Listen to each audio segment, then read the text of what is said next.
ছোট্ট বন্ধুরা, আজকের গল্প পুতুল পূজা। গল্পটি সংগৃহীত হয়েছে বিবেকানন্দের কথা ও গল্প থেকে।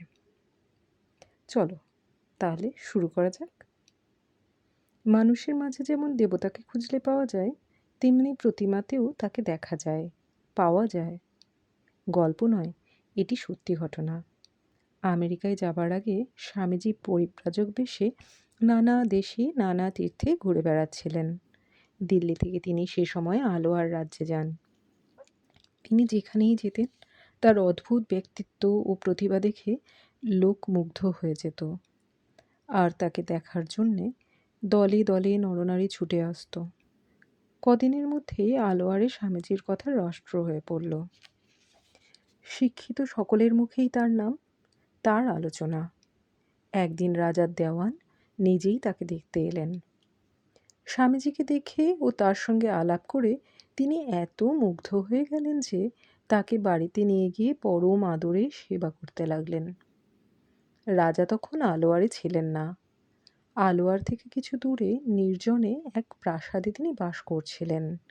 দেওয়ান রাজাকে চিঠি দিলেন, এখানে একজন সাধু এসেছেন। ইংরেজি ভাষায় তিনি মস্ত পণ্ডিত। তাকে দেখলে সত্যিই আপনি বড় খুশি হবেন। দেওয়ানের চিঠি পাওয়ার পরের দিনই রাজা আলোয়ারে ফিরে এলেন। স্বামীজিকে দেখবার জন্যে তিনি সোজাসুজি একেবারে দেওয়ানের বাড়ি গিয়ে উপস্থিত হলেন। রাজা ছিলেন উচ্চশিক্ষিত এবং স্পষ্টভাষী। স্বামীজিকে দেখে তিনি খুব শ্রদ্ধা করে প্রণাম করলেন এবং সমাদর করে সামনে বসিয়ে তার সঙ্গে আলাপ করতে লাগলেন।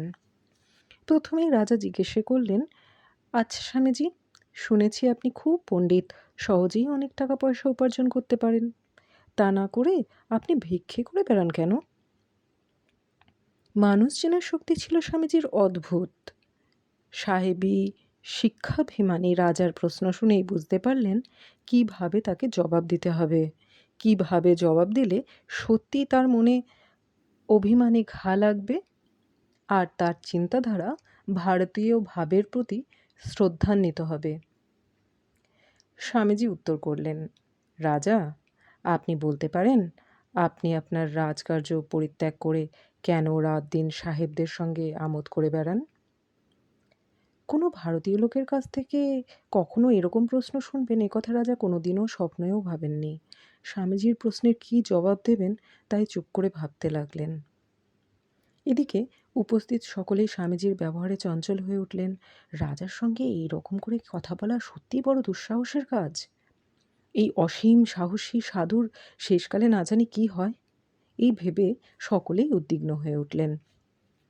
রাজা জবাব দিলেন, কেন যে আমি এরকম করি তা বলতে পারি না, তবে হ্যাঁ, ওই রকম করতে আমার খুব ভালো লাগে। স্বামীজি বললেন, আমারও ঠিক তাই। ফকিরি করে ঘুরে বেড়াতে আমারও বড় ভালো লাগে। স্বামীজির প্রশ্নে রাজা রুষ্ট হননি দেখে সকলেই যেন হাঁপ ছেড়ে বাঁচলেন। রাজা আবার স্বামীজিকে প্রশ্ন করলেন, আচ্ছা স্বামীজি, এই যে সকলে মূর্তি পূজা করে, ওতে আমার মোটেই বিশ্বাস নেই। আমার কী গতি হবে? এই বলে রাজা হেসে ফেললেন। হয়তো তার কথার মাঝে হিন্দুদের মূর্তি পূজার প্রতি একটু বিদ্রূপের সুর ছিল। রাজা, আপনি কি ঠাট্টা করে কথাটা বলেছেন? স্বামীজির বলার ভাবে মনে হচ্ছিল তিনি রাজার কথাটা বিশ্বাস করতে পারছেন না। রাজা বললেন, না স্বামীজি, মোটেই নয়। দেখুন, বাস্তবিকই আমি অন্য লোকের মতো কাঠ, মাটি, পাথর, ধাতু এই সকলের পূজা করতে পারি না। এতে কি আমার অমঙ্গল হবে? স্বামীজি জবাব দিলেন, যার যেমন বিশ্বাস। স্বামীজির এই ছোট্ট উত্তরে উপস্থিত ভদ্রলোকেরা কেউই খুশি হতে পারলেন না। আলোয়ারের অধিবাসীদের প্রায় সকলেই কৃষ্ণভক্ত। মূর্তি পূজায় তাদের দৃঢ় বিশ্বাস। তারা আশা করেছিলেন স্বামীজির সঙ্গে আলাপ করে রাজার মতিগতি বদলাবে। কিন্তু এ কী হলো? স্বামীজির উত্তরে রাজা শেষে যে প্রশ্রয় পেয়ে গেলেন। কিন্তু সকলকে স্তম্ভিত করে স্বামীজি এক অদ্ভুত কাণ্ড করে বসলেন। রাজার একখানা ফটো সামনের দেওয়ালে টাঙানো ছিল। স্বামীজি ছবিখানি দেখতে চাইলেন। একজন তখনই তা দেওয়াল থেকে এনে স্বামীজির হাতে দিলেন। স্বামীজি প্রশ্ন করলেন, এটা কার ছবি? জবাব দিলেন দেওয়ান।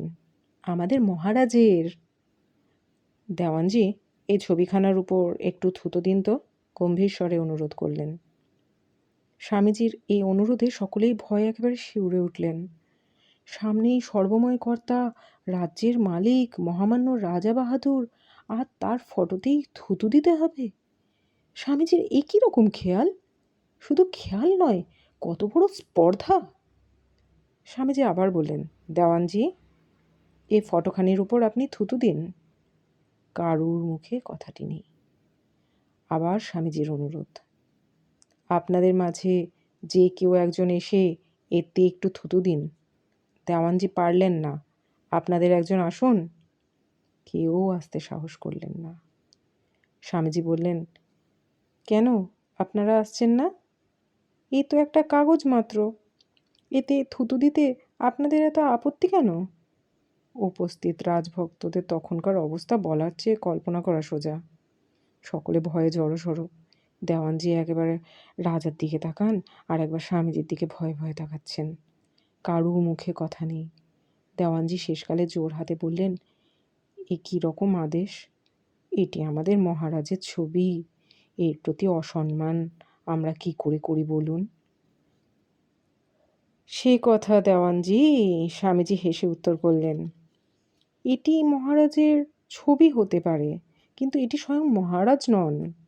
এতে না আছে আপনাদের রাজার রক্তমাংস, না আছে কথাবার্তা, না আছে চালচলন।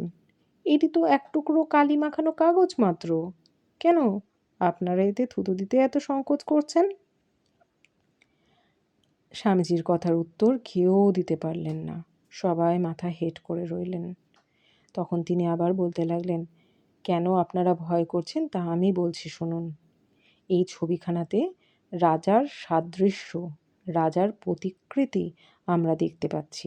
এটিতে থুতু দিতে গেলেই আমাদের মনে হবে আমরা রাজার গায়েই থুতু দিচ্ছি, নয় কি? এতক্ষণ পরে দেওয়ানজি আর উপস্থিত সকলে যেন প্রাণ ফিরে পেলেন। তাদের পরিচিত স্বামীজিকে তারা আবার যেন ফিরে পেলেন। একসঙ্গে অনেকেই বলে উঠলেন, আজ্ঞে হ্যাঁ, তাই বটে, তাই বটে। রাজাকে উদ্দেশ্য করে স্বামীজি বললেন, দেখুন রাজা, এই ছবিখানা তো আর স্বয়ং আপনি নন, এক টুকরো কালি মাখানো কাগজ ছাড়া আর কি। কিন্তু তবুও এরা সকলেই আপনাকে যেমন সম্মান করেন, ছবিখানিকেও ঠিক তেমনি সম্মান করেন। চুপ করে রাজা শুনতে লাগলেন। এই কাণ্ড দেখে যদি সত্যি তার মনে একটি নতুন ভাব এসে উপস্থিত হয়েছে।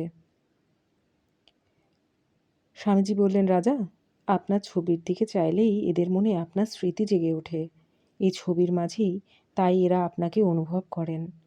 এই জন্যই এই কাগজখানার এত সম্মান, নয় কি রাজা? রাজা উত্তর দিলেন, হ্যাঁ, তাই তো দেখছি স্বামীজি। স্বামীজি বললেন, ভক্তেরাও ঠিক এই চোখেই দেবমূর্তিকে দেখেন। তারা মূর্তির মাঝে কাঠ, মাটি, পাথর বা ধাতুর পুজো করেন না। তারা মূর্তির মাঝে ঈশ্বরের কোনো লীলার ভাব দেখতে পান। মূর্তিটি শুধু ভক্তের মনে তার আরাধ্য দেবতার স্মৃতি জাগিয়ে দেয়, তার কোনো গুণ বা ভাব স্মরণ করিয়ে দেয়। এটিই হলো প্রতিমা পুজোর মূল কথা। আমার গল্প আজ এখানেই শেষ হলো।